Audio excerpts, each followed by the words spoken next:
কবিতা প্রাণ, মৈত্রী, সাম্য। বাকযন্ত্র নিয়ন্ত্রণে স্বরের ক্ষেপণ, শুদ্ধভাবে বর্ণ শব্দ হোক উচ্চারণ। শুধু দর্শক শ্রোতা মণ্ডলী, আপনারা যেখান থেকে আমাদের সনাধিতি অন্তর্জাল আড্ডা পর্ব 24 দেখছেন, সবাইকে সনাধিতির পক্ষ থেকে শুভেচ্ছা এবং স্বাগতম। আজকে আমাদের সনাধিতির এই 24তম পর্বে এমন দুজন মানুষ এসেছেন, তারা কি বলে বাংলার আকাশে আবৃত্তির নক্ষত্র। তাদেরকে নতুন করে পরিচয় করিয়ে দেবার কিছু নেই। তো যাই হোক, তারপরেও আমরা আমাদের কুশল বিনিময় করব, আমরা সুন্দর সুন্দর পরিবেশনা শুনবো।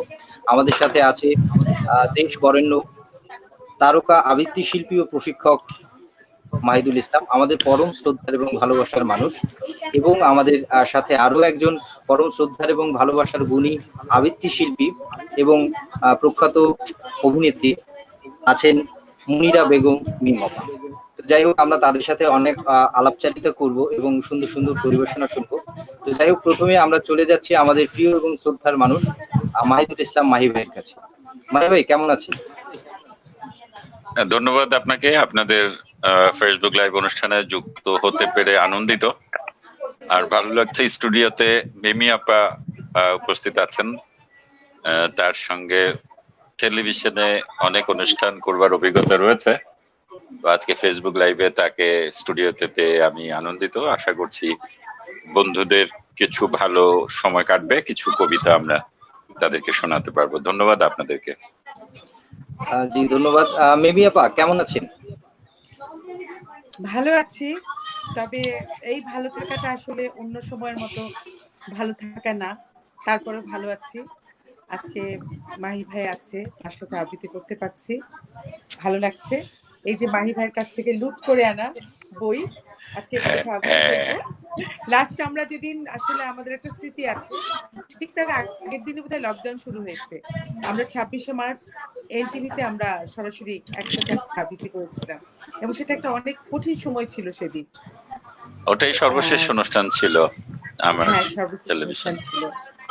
ভালো আছি। আজকে অনুষ্ঠান যারা দেখছে সবার জন্য রইল অনেক অনেক শুভকামনা। আর আসলে খুব একটা ভালো কিছু হবে না, চেষ্টা করছি পড়ার, কারণ আমি মাহি ভাইয়ের মতো এত বড় আবৃত্তি শিল্পী না, একটু পড়ে যায়। একসময় আমি আবৃত্তি করতাম খুব, আমার চর্চাটা এখন খুব একটা নেই, পড়ে যাচ্ছি আর কি, ভালো লাগে থেকে। আচ্ছা, জি, যাই হোক, আমরা তাহলে প্রথমেই চলে যাচ্ছি মাহি ভাইয়ের কাছে। মাহি ভাই, তো আপনার আমাদের সনাধিতি এই আয়োজনে আপনার প্রথম পরিবেশনা কি থাকছে? ধন্যবাদ। সনাদিতি আমাদের আবৃত্তি পরিবারের নতুন সদস্য। সনাদিতিকে অভিনন্দন জানাই। তাদের আগামী পথ চলা কার্যকর হোক, ফলপ্রসূ হোক। স্টুডিওতে কিন্তু অনেক নয়েজ আছে, মাইক্রোফোন গুলো মিউট করতে হবে, অন্য মাইক্রোফোন গুলো। আমরা তাহলে সরাসরি কবিতায় চলে যাই, মিউট করে দিচ্ছি। আমরা আবৃত্তিতে যাচ্ছি। হ্যাঁ, মাইক্রোফোন গুলো মিউট করে দিন। আমি সনাধিতি আবৃত্তি পরিবারের নতুন সদস্য বলছিলাম। তারা 2019 সালে যাত্রা শুরু করেছে। যে সময় তাদের বিকশিত হবার সময়, সে সময় করোনা আমাদেরকে গৃহবন্দী করে রেখেছে। তারা ফেসবুক লাইভ এসেছে, তাদের সাথে যুক্ত হতে পেরে আনন্দিত। আজকের অনুষ্ঠানে আমি রবীন্দ্রনাথ ঠাকুরের দুঃসময় কবিতা দিয়ে আজকের পরিবেশনা শুরু করছি। দুঃসময়, কবি রবীন্দ্রনাথ ঠাকুর। যদিও সন্ধ্যা আসিছে মন্দ মন্থরে, সব সঙ্গীত গেছে ইঙ্গিতে থামিয়া। যদিও সঙ্গী নাহে অনন্ত অম্বরে, যদিও ক্লান্তি আসিছে অঙ্গে নামিয়া। মহাশঙ্কা জপিছে মৌন মন্তরে, দিক দিগন্ত অবগুণ্ঠনে ঢাকা। তবু বিহঙ্গ, ওরে বিহঙ্গ মোর, এখনই অন্ধ বন্ধ করোনা পাখা। এ নহে মুখর বনমর্মর গুঞ্জিত, এ যে অজাগর গরজে সাগর ফুলিছে। এ নহে কুঞ্জ কুন্দ কুসুম রঞ্জিত, ফেন হিল্লোল কলকল্লোলে দুলিছে। কোথারে সে তীর ফুল পল্লব পুঞ্জিত, কোথারে সে নীল, কোথাশ্রয় শাখা। তবু বিহঙ্গ, ওরে বিহঙ্গ মোর, এখনই অন্ধ বন্ধ করো না পাখা। এখনো সম্মুখে রয়েছে সুচির সরোবরী, ঘুমায় অরুণ সুদূর অস্ত অচলে। বিশ্বজগৎ নিঃশ্বাস বায়ু সম্বরী, স্তব্ধ আসনে প্রহর গণিছে বিরলে। সবে দেখা দিল অকুল তিমির সমতরী, দূর দিগন্তে ক্ষীণ শশাঙ্ক বাঁকা। ওরে বিহঙ্গ, ওরে বিহঙ্গ মোর, এখনই অন্ধ, বন্ধ করো না পাখা। ঊর্ধ্ব আকাশে তারাগুলি মেলি অঙ্গুলি, ইঙ্গিত করি তোমা পানে আছে যাহিয়া। নিম্নে গভীর অধীর মরণ উচ্ছলে, শত তরঙ্গে তোমা পানে উঠে ধাইয়া। বহুদূর তীরে কারা ডাকে বাঁধি অঞ্জলি, এসো এসো সুরে করুণ মিনতি মাখা। ওরে বিহঙ্গ, ওরে বিহঙ্গ মোর, এখনই অন্ধ, বন্ধ করো না পাখা। ওরে ভয় নাই, নাই স্নেহ মোহ বন্ধন, ওরে আশা নাই, আশা শুধু মিছে ছলনা। ওরে ভাষা নাই, নাই বৃথা বসে ক্রন্দন, ওরে গৃহ নাই, নাই ফুল সেজ রচনা। আছে শুধু পাখা, আছে মহানভ অঙ্গন, উষা দিশাহারা, নিবিড় তিমির আকা। ওরে বিহঙ্গ, ওরে বিহঙ্গ মোর, এখনই অন্ধ, বন্ধ করো না পাখা। ওরে বিহঙ্গ, ওরে বিহঙ্গ মোর, এখনই অন্ধ, বন্ধ করো না পাখা।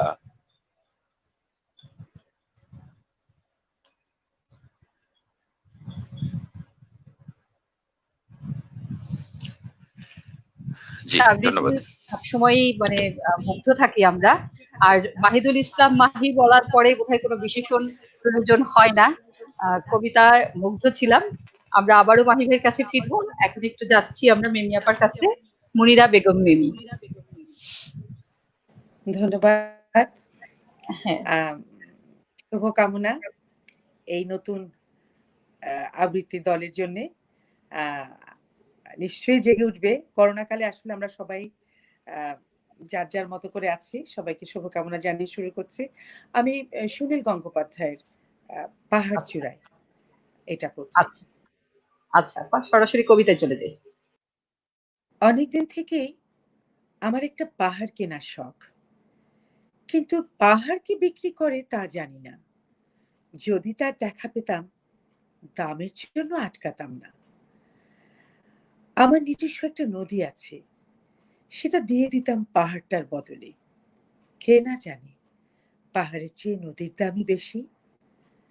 পাহাড় স্থানীয়, নদী বহমান, তবু আমি নদীর বদলে পাহাড়টাই কিনতাম, কারণ আমি ঠকতে চাই। নদীটা অবশ্য কিনেছিলাম একটা দ্বীপের বদলে। ছেলেবেলায় আমার বেশ ছোট্ট খাট্ট ছিমছাম একটা দ্বীপ ছিল, সেখানে অসংখ্য প্রজাপতি। শৈশবে দ্বীপটি ছিল আমার বড় প্রিয়। আমার যৌবনে দ্বীপটি আমার কাছে মাপে ছোট লাগলো। প্রবহমান ছিপছিপে তম্বি নদীটি বেশ পছন্দ হলো আমার। বন্ধুরা বলল, ওইটুকু একটা দ্বীপের বিনিময়ে এত বড় একটা নদী পেয়েছিস, খুব জিতেছিস তো মাইরি। তখন জয়ের আনন্দে আমি বিহ্বল হতাম। তখন সত্যি আমি ভালোবাসতাম নদীটিকে। নদী আমার অনেক প্রশ্নের উত্তর দিত, যেমন, বলতো আজ সন্ধেবেলা বৃষ্টি হবে? সে বলতো, আজ এখানে দক্ষিণে গরম হাওয়া, শুধু একটি ছোট্ট দ্বীপে বৃষ্টি। সে কি প্রবল বৃষ্টি, যেন একটা উৎসব। আমি সেই দ্বীপে আর যেতে পারি না। সে জানতো, সবাই জানে, শৈশবে আর ফেরা যায় না। এখন আমি একটা পাহাড় কিনতে চাই। সেই পাহাড়ের পায়ের কাছে থাকবে গহন অরণ্য, আমি সেই অরণ্য পার হয়ে যাব, তারপর শুধু রুক্ষ কঠিন পাহাড়, একেবারে চূড়ায় মাথার খুব কাছে আকাশ, নিচে বিপুলা পৃথিবী, চরাচরের তীব্র নির্জনতা। আমার কণ্ঠস্বর সেখানে কেউ শুনতে পাবে না। আমি ঈশ্বর মানি না, তিনি আমার মাথার কাছে ঝুঁকে দাঁড়াবেন না। আমি শুধু 10 দিককে উদ্দেশ্য করে বলবো, প্রত্যেক মানুষই অহংকারী। এখানে আমি একা, এখানে আমার কোনো অহংকার নেই। এখানে আমি জয়ী হবার বদলে ক্ষমা চাইতে ভালো লাগে। হে 10 দিক, আমি কোনো দোষ করিনি, আমাকে ক্ষমা করো।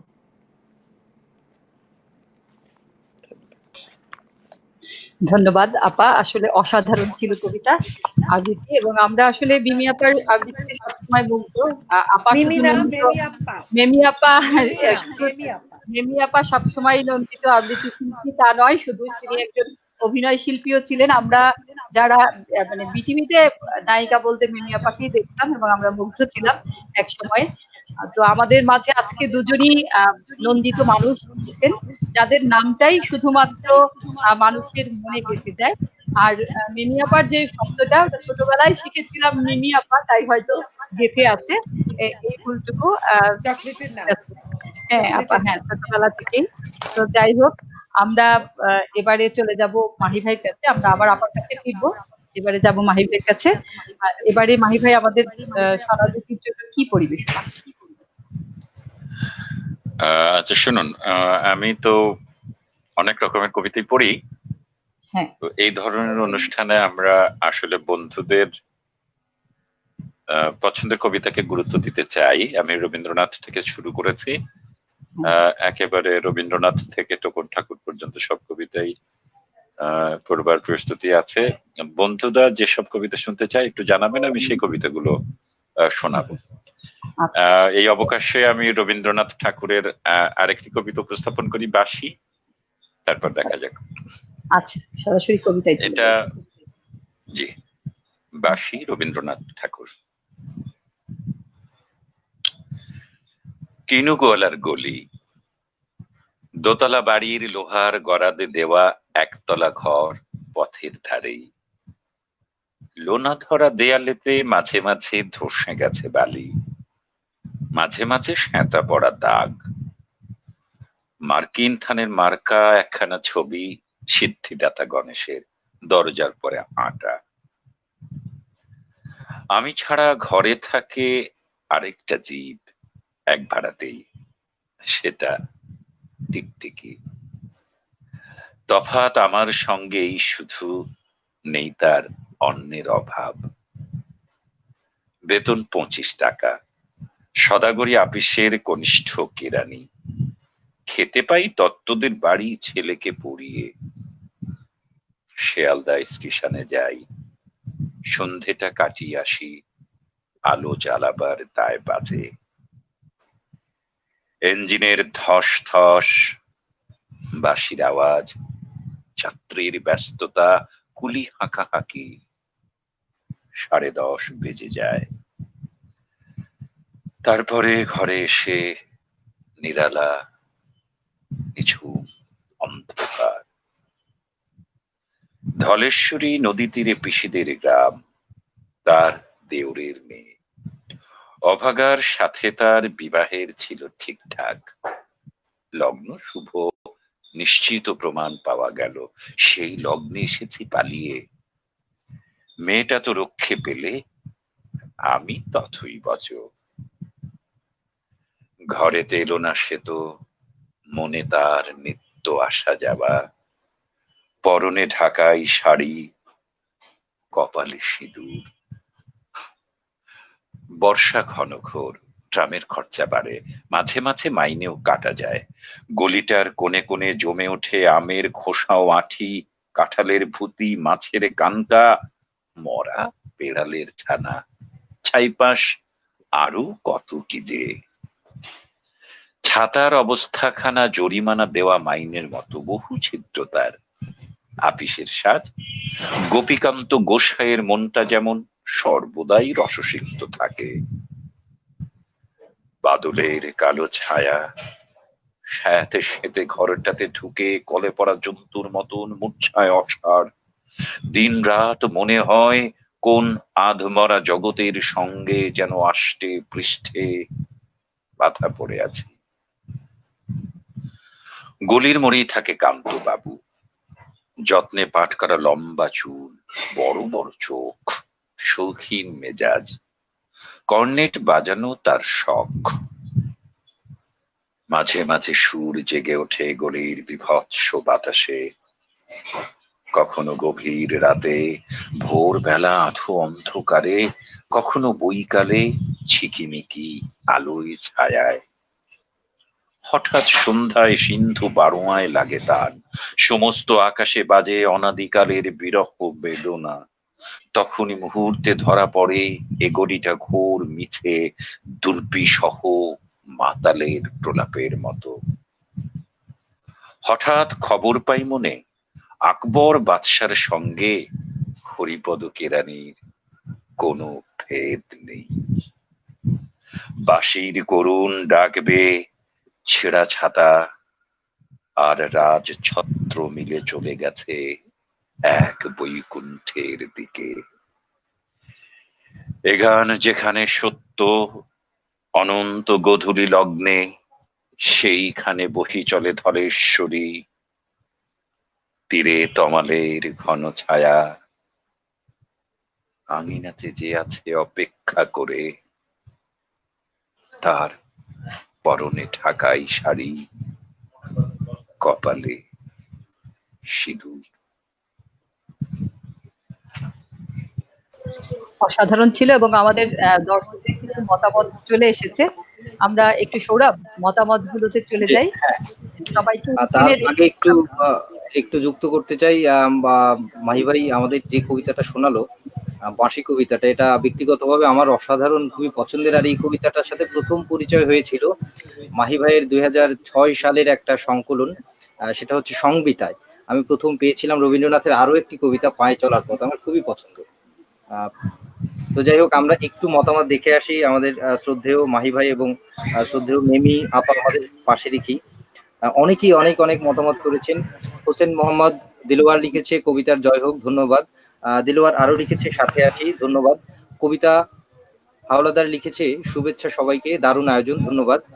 হোসেন মোহাম্মদ দিলওয়ার লিখেছে সবাইকে শুভেচ্ছা। মৌসুমী আফরোজ লিখেছে সবাইকে অনেক অনেক ভালোবাসা, ধন্যবাদ। আহাদ হোসেন লিখেছে অসাধারণ, ধন্যবাদ। পলি পারভিন লিখেছে মাহি ভাইয়া বারবারের মতোই মুগ্ধ, ধন্যবাদ। আহাদ হোসেন লিখেছে শুভেচ্ছা ও ভালোবাসা নেবেন অনুজদের, ধন্যবাদ আহাদ হোসেন। জেবুন্নেসা মুনিয়া লিখেছে অসাধারণ, ধন্যবাদ। জেবুন্নেসা মুনিয়া আরো লিখেছে খুব সুন্দর লাগছে, সবাইকে অনেক অনেক শুভকামনা, ধন্যবাদ।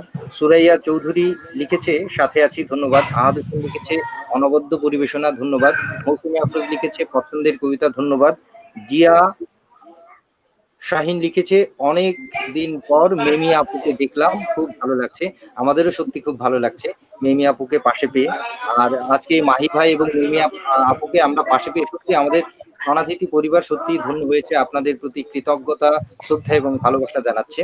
এরপরে আরো লিখেছে হোসেন মোহাম্মদ দেলোয়ার, খুব মজা লাগছে। সুরাইয়া চৌধুরী লিখেছে সুন্দর কবিতা ও আবৃত্তি মেমি আপা। সাধন দাস আমাদের প্রিয় দাদা, শ্রদ্ধার মানুষ, সাধন দাদা লিখেছে সবাইকে দারুণ লাগছে, ধন্যবাদ দাদা। সবুজ শামীম হাসান স্যার আমাদের, তিনি লিখেছে মাহি ভাই মন ভরে গেল, ধন্যবাদ। ফালাক ফারজানা লিখেছে আহা অসাধারণ। কি বলবো, মাহি ভাই তো আমার আবৃত্তির গুরু, গুরু তো গুরুই, আসলে সত্যি তিনি আমাদের গুরুজন। তার পরিবেশনা মানে অসাধারণ, একদম মন্ত্রমুগ্ধের মতো শুনি। সবুজ শামীম হাসান লিখেছে বন্যা ও সৌরভ তোমাদের ধন্যবাদ ও ভালোবাসা, তোমরা দেশ বরেণ্য আবৃত্তি শিল্পীদের আবৃত্তি আমাদের শোনাচ্ছ, স্যার ভালোবাসা এবং শ্রদ্ধা নেবেন। সাধন দাস দাদা লিখেছে খ্যাতি সম্পন্ন আবৃত্তিজন মাহিদুল ইসলাম মাহি বন্ধুকে অভিনন্দন চমৎকার আবৃত্তির জন্য, ধন্যবাদ দাদা। আহাদ হোসেন লিখেছে অপূর্ব, আহাদ হোসেন লিখেছে ভালো লাগলো অবিরাম। যাই হোক, অনেক অনেক মতামত, আমরা বোধহয় পড়ে শেষ করতে পারবো না। আজকে আমাদের সাথে এত গুণীজন মানুষ আছেন, সবাই প্রাণ খুলে মন্তব্য করছেন। তো আমরা বোধহয় একটু কবিতায় ফিরি, আবার পরবর্তীতে মতামত করব। এবারে আমরা চলে যাব মেমি আপার কাছে। আচ্ছা, তাহলে মাহি ভাইয়ের কাছে আমরা আচ্ছা, বাঁশিওয়ালা করছি। হ্যাঁ হ্যাঁ। ওগো বাঁশিওয়ালা, বাজাও তোমার বাঁশি, শুনি আমার নতুন নাম এই বলে তোমাকে প্রথম চিঠি লিখেছি, মনে আছে তো? আমি তোমার বাংলাদেশের মেয়ে। সৃষ্টিকর্তা পুরো সময় দেননি আমাকে মানুষ করে গড়তে, রেখেছেন আধা আধি করে। অন্তরে বাহিরে মিল হয়নি সেকালে আর আজকের কালে। মিল হয়নি ব্যথায় আর বুদ্ধিতে, মিল হয়নি শক্তিতে আর ইচ্ছে। আমাকে তুলে দেননি এ যুগের পারানি নৌকোয়, চলা আটক করে ফেলে রেখেছেন কালো স্রোতের ওপারে বালুডাঙায়। সেখান থেকে দেখি প্রখর আলোয় ঝাপসা দূরের জগৎ। বিনা কারণে কাঙাল মন অধীর হয়ে ওঠে। দুই হাত বাড়িয়ে দিই, নাগাল পাইনি কিছুই কোনো দিকে। বেলা তো কাটে না, বসে থাকি জোয়ার জলের দিকে চেয়ে। ভেসে যায় মুক্তি পাড়ির খেয়া, ভেসে যায় ধনপতির ডিঙা, ভেসে যায় চলতি বেলার আলো ছায়া। এমন সময় বাজে তোমার বাঁশি, ভরা জীবনের সুরে, মরা দিনের নাড়ের মধ্যে দপদপিয়ে ফিরে আসে প্রাণের বেগ। কি বাজাও তুমি, জানি নে সে সুর জাগায় কার মনে কি ব্যথা। বুঝি বাজাও পঞ্চম রাগে দক্ষিণ হাওয়ার নবযৌবনের ভাটিয়ারি। সেখান থেকে দেখি প্রখর আলোয় ঝাপসা দূরের জগৎ।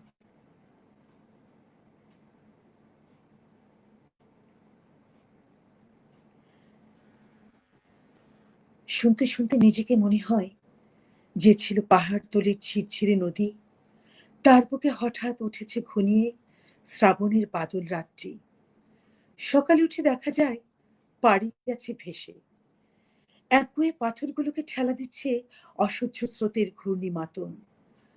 আমার রক্তে নিয়ে আসে তোমার সুর, ঝড়ের ডাক, বন্যার ডাক, আগুনের ডাক, পাঁজরের উপরে আছাড় খাওয়া মরণ সাগরের ডাক, ঘরের শিকল নাড়া উদাসী হাওয়ার ডাক।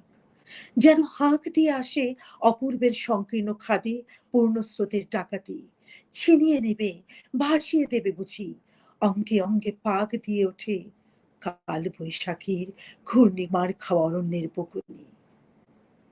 ডানা দেয়নি বিধাতা, তোমার গান দিয়েছে আমার স্বপ্নে।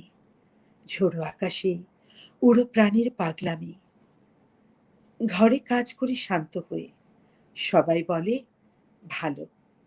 তারা দেখে আমার ইচ্ছের নেই জোর, সাড়া নেই লোভের। ঝাপট লাগে মাথার উপর, ধুলোয় লুটোয় মাথা।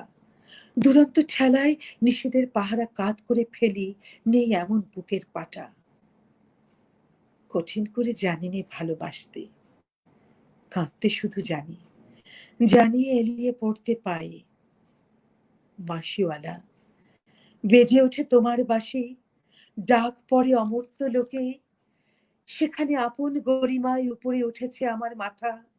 সেখানে কুয়াশার পর্দা ছেঁড়া তরুণ সূর্য আমার জীবন। সেখানে আগুনের টানা মেলে দেয় আমার বারণ নামানা আগ্রহ। উড়ে চলে অজানা শূন্য পথে প্রথম ক্ষুধায় অস্থির গরুরের মতো। জেগে ওঠে বিদ্রোহিনী, তীক্ষ্ণ চোখের আড়ে জানায় ঘৃণা। চারদিকের ভিড়ুর ভিড়কে, কৃষ কুটিলের কাপুরুষতাকে। বাঁশিওয়ালা, হয়তো আমাকে দেখতে চেয়েছ তুমি, জানি নে ঠিক জায়গাটি কোথায়, ঠিক সময় কখন। চিনবে কেমন করে দস্যুর হারা আষাঢ়ের ঝিল্লি ঝনক রাত্রি। সেই নারী তো ছায়ারূপে গেছে তোমার অভিসারে চোখ এড়ানো পথে। সেই অজানাকে কত বসন্তে পরিয়েছ ছন্দের মালা, শুকোবে না তার ফুল। তোমার ডাক শুনে একদিন ঘর পোষা নির্জীব মেয়ে অন্ধকার কোণ থেকে বেরিয়ে এলো ঘোমটা খসা নারী। যেন সে হঠাৎ গাওয়া নতুন ছন্দ বাল্মীকির। চমক লাগালো তোমাকেই। সে নামবে না গানের আসন থেকে, সে লিখবে তোমাকে চিঠি রাগিনীর আবছায়ায় বসে। তুমি জানবে না তার ঠিকানা। ওগো বাঁশিওয়ালা, সে থাক, তোমার বাঁশির সুরের দূরত্বে।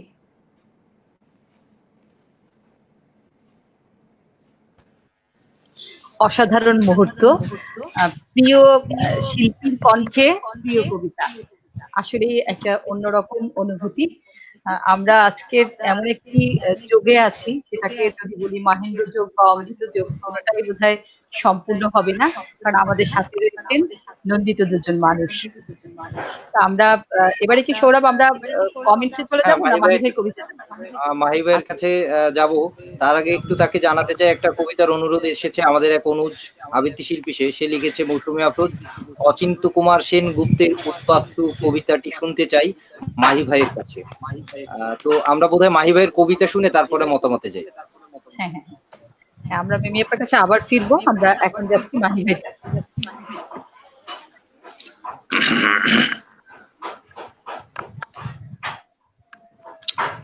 আমি একটু ধারাবাহিকভাবে যাই, রবীন্দ্রনাথ তো পড়লাম পরপর, একটু জীবনানন্দ দাশ পড়ি।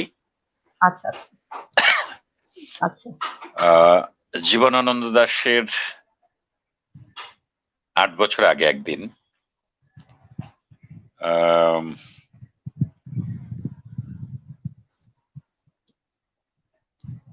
যে কবিতাগুলো আমি ফেসবুক লাইভে বেশি পড়া হয়নি, সেই কবিতাগুলোই আজকে পড়ার চেষ্টা করি।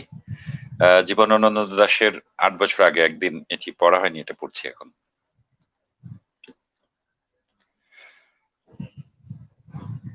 শোনা গেল লাশ কাটা ঘরে নিয়ে গেছে তারে কাল রাতে, ফাল্গুনের রাতের আঁধারে যখন গিয়েছে ডুবে পঞ্চমীর চাঁদ, মরিবার হলো তার স্বাদ।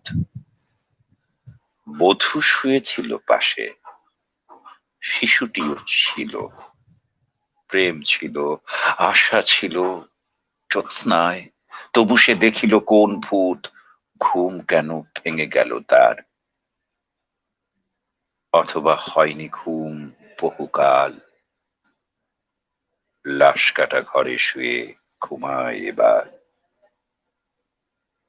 এই ঘুম চেয়েছিল বুঝি, রক্ত ফেনা মাখা মুখে মরকের ইঁদুরের মতো ঘাড় গুজি আধার ঘুজির বুকে ঘুমায় এবার। কোনদিন জাগিবে না, কোনদিন জাগিবে না, জাগিবার গাঢ় বেদনার অবিরাম অবিরাম আর সহিবে না। এই কথা বলেছিল তারে চাঁদ ডুবে চলে গেলে অদ্ভুত আধারে, যেন তার জানালার ধারে উটের গ্রীবার মতো কোনো এক নিস্তব্ধতা এসে। তবুও তো পেঁচা জাগে, গলিত স্থবির ব্যাং আরো 2 মুহূর্তের ভিক্ষা মাগে, আরেকটি প্রভাতের ইশারায় অনুমে উষ্ণ অনুরাগে। টের পাই যুথচারী আঁধারের গাঢ় নিরুদ্দেশে, চারিদিকে মশারির ক্ষমাহীন বিরুদ্ধতা, মশা তার অন্ধকার সংগ্রামে জেগে থেকে জীবনের স্রোত ভালোবাসে। রক্ত ক্লেদে বসা থেকে রৌদ্রে ফের উড়ে যায় মাছি, সোনালি রোদের ঢেউয়ে উড়ন্ত কীটের খেলা কত দেখিয়াছি।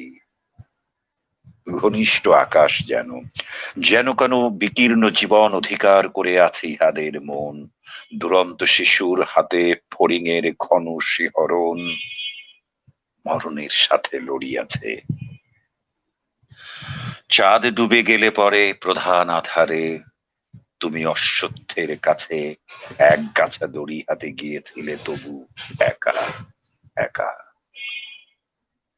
যে জীবন ফড়িংয়ের দোয়েলের, মানুষের সাথে তার হয় না তো দেখা, এই জেনে অশ্বত্থের শাখা করেনি কি প্রতিবাদ, জোনাকির ভিড় এসে সোনালী ফুলের স্নিগ্ধ ঝাঁকে করেনি কি মাখামাখি, থুত্থুরে অন্ধ পেঁচা এসে বলেনি কি বুড়ি চাঁদ গেছে বেনু জলে ভেসে। চমৎকার, ধরা যাক 2-1টা ইঁদুর এবার, জানায়নি পেঁচা এসে তুমুল গাঢ় সমাচার। জীবনের এই স্বাদ, সুপক্ক জবের ঘ্রাণ, হেমন্তের বিকেলের তোমার অসহ্য বোধ হলো, মর্গে কি হৃদয় জুড়লো, মর্গে গুমোটে থ্যাতা ইঁদুরের মতো রক্ত মাখা ঠোঁটে শোনো তবুয়ে মৃতের গল্প, কোন নারীর প্রণয়ে ব্যর্থ হয় নাই। বিবাহিত জীবনের স্বাদ কোথাও রাখেনি কোনো খাদ। সময়ের উদ্বর্তনে উঠে এসে বধূ মধু আর মননের মধু দিয়েছে জানিতে। হাড় হাবাতের গ্লানি বেদনার শীতে এ জীবন কোনোদিন কেঁপে ওঠে নাই। তাই লাশ কাটা ঘরে চিত হয়ে শুয়ে আছে টেবিলের পরে। জানি, তবু জানি, নারীর হৃদয় প্রেম, শিশু, গৃহ নয় সবখানি। অর্থ নয়, কীর্তি নয়, সচ্ছলতা নয়, আরো এক বিপন্ন বিস্ময় আমাদের অন্তর্গত রক্তের ভেতরে খেলা করে, আমাদের ক্লান্ত করে। ক্লান্ত ক্লান্ত করে। লাশ কাটা ঘরে সেই ক্লান্তি নাই, তাই লাশ কাটা ঘরে চিত হয়ে শুয়ে আছে টেবিলের পরে। তবু রোজ রাতে আমি চেয়ে দেখি, আহা, থুত্থুরে অন্ধ পেঁচা অশ্বত্থের ডালে এসে বসে, চোখ পাল্টায় কয়, বুড়ি চাঁদ গেছে বুঝি বেনু জলে ভেসে। চমৎকার, ধরা যাক তুই একটা ইঁদুর এবার। হে প্রগাঢ় পিতামহী, আজও চমৎকার, আমিও তোমার মতো বুড়ো হব। বুড়ি চাঁদটারে আমি করে দেব বেনু জলে পার। আমরা দুজনে মিলে শূন্য করে চলে যাব জীবনের প্রচুর ভাড়ার।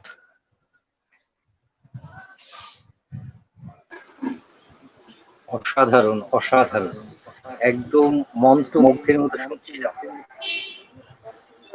কি বলবো, আসলে বলার ভাষা হারিয়ে ফেলেছি সত্যি। আর এই ৮ বছর আগে একদিন জীবনানন্দ দাশের কবিতা এতটা বেশি স্পর্শ করে আমাকে, আমি জানি না ব্যক্তিগতভাবে। তো যাই হোক, আমরা একটু মেমিয়া পাখি নিয়ে নিচ্ছি। বুনাপা। হ্যাঁ হ্যাঁ, আমরা মানে মুগ্ধতার উপরে মুগ্ধতা। এখন তুমি মানে মতামত গুলো একটু পড়ো, তাহলে মাহি ভাই বলিয়ে দিয়েছেন যে যারা অনুরোধ করবে সেই কবিতাগুলো সে পড়বে, শুনে রাখলে আগে থেকে ভালো হয় আর কি, একটার পর একটা সাজিয়ে নিতে পারে। আচ্ছা আচ্ছা, তাহলে আমরা পাশে রেখেই আমাদের শ্রদ্ধার মানুষদের একটু মতামত, অনেক মন্তব্য জমে গেছে। তো যাই হোক, আমি মাঝখান থেকে পড়ছি, শ্রোতা দর্শকদের কাছে দুঃখ প্রকাশ করছি, যাদেরকে পড়তে পারছি না প্লিজ মনে কিছু করবেন না। আহাদ হোসেন লিখেছে অনবদ্য পরিবেশনা, মৌসুমী আফরোজ লিখেছে পছন্দের কবিতা, তারপরে হোসেন মোহাম্মদ দেলোয়ার লিখেছে খুব ভালো লাগছে। তারপরে সাধন দাস দাদা লিখেছে খ্যাতি সম্পন্ন আবৃত্তিজন মাহিদুল ইসলাম মাহি বন্ধুকে অভিনন্দন।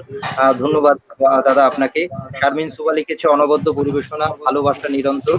সাধন দাস দাদা লিখেছেন বন্যা ও সৌরভকে ধন্যবাদ চমৎকার সঞ্চালনার জন্য। আপনাকেও ধন্যবাদ ও ভালোবাসা। খায়রুল আলম লিখেছে সবাইকে শুভেচ্ছা ও শুভকামনা। স্বপ্না লিখেছে অসাধারণ, সকলকে অনেক অনেক শুভেচ্ছা অভিনন্দন, ধন্যবাদ। মৌসুমী আফরোজ লিখেছে সেই অনুরোধটি, উদ্বাস্ত কবিতাটির অনুরোধ ছিল মাহি ভাইয়ের কাছে। আহাদ হোসেন লিখেছে মুনিরা ইউসুফ মেমি আপা, কত বছর পর দেখছি আপনাকে, ভালো লাগার মুহূর্ত, ধন্যবাদ। সনাজিতিকে মাহি ভাই ও মুনিরা আপাকে একসঙ্গে এক মঞ্চে একবার সুযোগ করে দেওয়ার জন্য ধন্যবাদ আহাদ আপনাকেও। সাধন দাস দাদা লিখেছে মুনিরা বেগম মেমি আবৃত্তি খুব সুন্দর হচ্ছে, অভিনন্দন ও শুভকামনা, ধন্যবাদ। সবুজ শামীম হাসান লিখেছে আপু ভীষণ সুন্দর মায়াবী কণ্ঠে প্রতিধ্বনিত হলো কবিতার তান, ধন্যবাদ। টুম্পা খাসু লিখেছে মিমি আপার অভিনয় দুর্দান্ত, আবৃত্তিও শুনছি, সনাধিতির পক্ষ থেকে অনেক অনেক শুভেচ্ছা, ধন্যবাদ আপনাকে। সবুজ শামীম হাসান লিখেছে মুনিরা আপু ভীষণ সুন্দর সমৃদ্ধ পরিবেশনা, ধন্যবাদ। শারমিন সুবা লিখেছে বাহ, শুনছি, ভালো লাগছে ভীষণ, প্রিয় মানুষদের শুনতে পাচ্ছি, ধন্যবাদ তানজিদ ভাই ও বুন্নাপা, তোমাকেও ভালোবাসা এবং ধন্যবাদ। শারমিন সুবা লিখেছে মেমি আপা মাহি ভাই প্রিয় কণ্ঠস্বর, ভালোবাসা নিরন্তর। শিলা বিশ্বাস লিখেছে মুনিরা আপা চমৎকার আবৃত্তি করলেন, অনেক ধন্যবাদ। শিল্পী বসু লিখেছে খুব ভালো, টুম্পা খাসপুর লিখেছে 8 বছর আগে একদিন কবিতাটা পড়ি ক্লাস 8-এ, তারপর থেকে কবিতার প্রতি ভালোবাসার জন্ম, আবেগ তাড়িত আমি। ধন্যবাদ মাহি ভাই। যাই হোক, আরো অসংখ্য অসংখ্য মন্তব্য জমে আছে, আমরা কোথায় আবার পরে যাব, তার আগে আমরা আরেকটু কবিতা শুনে আসবো। হ্যাঁ, আমরা এখন আপার কাছে যাব, মিমি আপার কাছে। হেলাল হাফিজের ফেরিওয়ালা। আচ্ছা আচ্ছা। কষ্ট নেবে কষ্ট, হরেক রকম কষ্ট আছে। কষ্ট নেবে কষ্ট, লাল কষ্ট, নীল কষ্ট, কাঁচা হলুদ রঙের কষ্ট, পাথর চাপা সবুজ ঘাসের সাদা কষ্ট, আলোর মাঝে কালোর কষ্ট, মাল্টি কালার কষ্ট আছে। কষ্ট নেবে কষ্ট, প্রেমের কষ্ট, ঘৃণার কষ্ট, নদী এবং নারীর কষ্ট, অনাদর ও অবহেলার তুমুল কষ্ট, ভুল রমণী ভালোবাসার, ভুল নেতাদের জনসভার, তাসের খেলায় 2টি জোকার নষ্ট হবার কষ্ট আছে। কষ্ট নেবে কষ্ট, দিনের কষ্ট, রাতের কষ্ট, পথের এবং পায়ের কষ্ট, অসাধারণ করুণ চারু ফেরিওয়ালার কষ্ট। কষ্ট নেবে কষ্ট, আর কে দেবে আমি ছাড়া আসল শোভন কষ্ট? কার পড়েছে জন্ম থেকে কপাল এমন, আমার মতো কজনের আর সব হয়েছে নষ্ট? আর কে দেবে আমার মতো হৃষ্টপুষ্ট কষ্ট? ধন্যবাদ। চমৎকার আপা, খুবই ভালো লাগলো, মানে অসাধারণ আসলে। আজকের হচ্ছে মুগ্ধ হবার পালা, একটার পরে একটা কবিতা শুনছি আর মুগ্ধতায় ভরে যাচ্ছে, তো ভালোই লেগেছে। এবং আপা, আমরা আবার ফিরবো আপনার কাছে, আমরা এবারে চলে যাচ্ছি মাহি ভাইয়ের কাছে। এবারে মাহি মাহি ভাইয়ের ভাইয়ের কাছে, কবিতায় বেশি শুনতে চাই। হ্যাঁ, এবারে আমরা তাই চাচ্ছি আমিও মাহি শুনতে ভাইয়ের কাছে। চাই। হ্যাঁ, মাহি ভাইয়ের কাছে যাবো এবং পরপর 2টো কবিতা শুনবো মাহি ভাই। মেমি আপাও বলেছে এবং আগেও অনুষ্ঠানের আগেও বলেছে যে মাহি ভাইকে বেশি বেশি ঠিক কবিতা আছে, শোনাবা, এজন্য আর কি। ধন্যবাদ। Thank you, আমার thank আপত্তি you. নেই। আমি ভীষণ খুশি হলাম। উদ্বাস্তু কবিতাটা একটু পরে পড়ি। আমি এখন নির্মলানন্দ গুণের কবিতা পড়ছি, প্রলেতারিয়েত। আচ্ছা,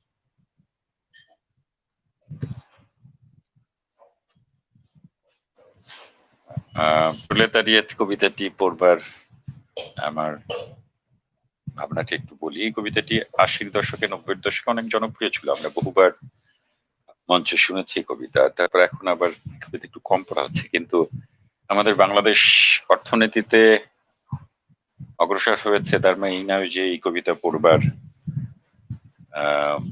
সময় আমরা পেরিয়ে এসেছি। অর্থনীতির উন্নতি হয়েছে, তবে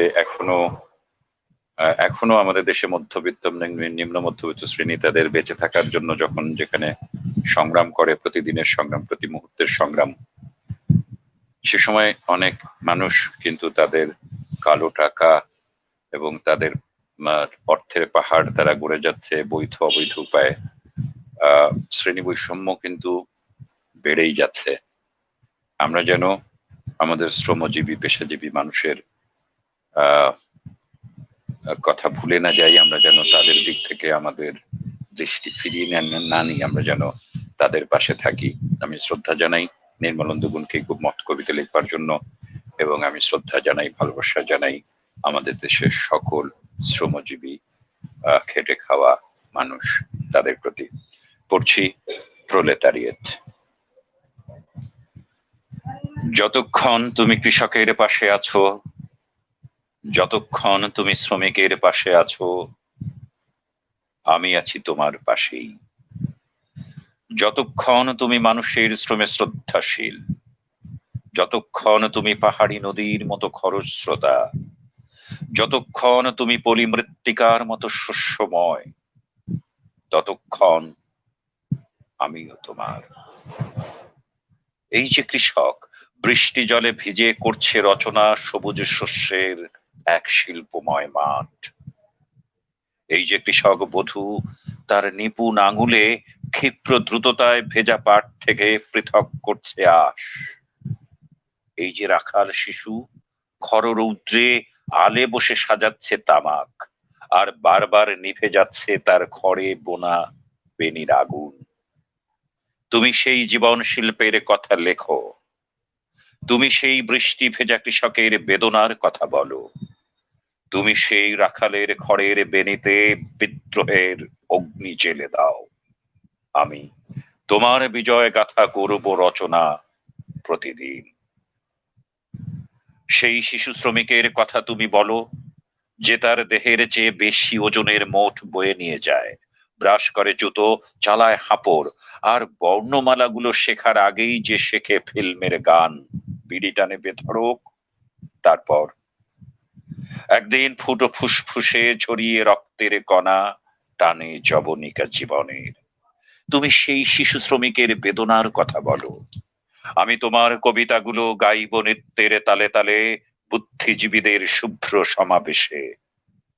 তুমি উদ্বৃত্ত মূল্যের সেই গোপন রহস্য বলে দাও, আমি তোমার পেছনে আছি।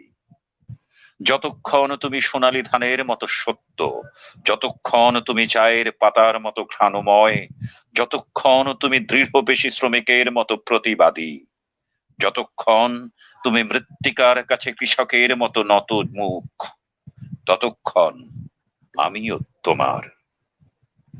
তুমি রুদ্রকাল বৈশাখীর মতো নেমে আসো নগরীর ওই পাপ মগ্ন প্রাসাদগুলোর বুকে, বজ্র হয়ে ভেঙে পড়ুক তোমার নতুন কাব্যের ছন্দ শিরস্ত্রাণ পরা শোষকের মাথার উপরে। আমি তোমার বিজয় বার্তা করব ঘোষণা জনপদে। তুমি চূর্ণ করো অতি বুদ্ধিজীবীদের সেই বুহ, কৃত্রিম দর্শন আর মেকি শিল্পের প্রলেপে যে আছে আড়াল করে সত্য আর সুন্দরের মুখ। আমি তোমার পেছনে আছি। তুমি খুলে দাও সেই নবজীবনের দ্বার, পরশনে যার পৃথিবীর অধিকার ফিরে পায় প্রলেতারিয়েট। আমি এই বীর ভোগ্যা বসুন্ধরা দেব তোমাকেই।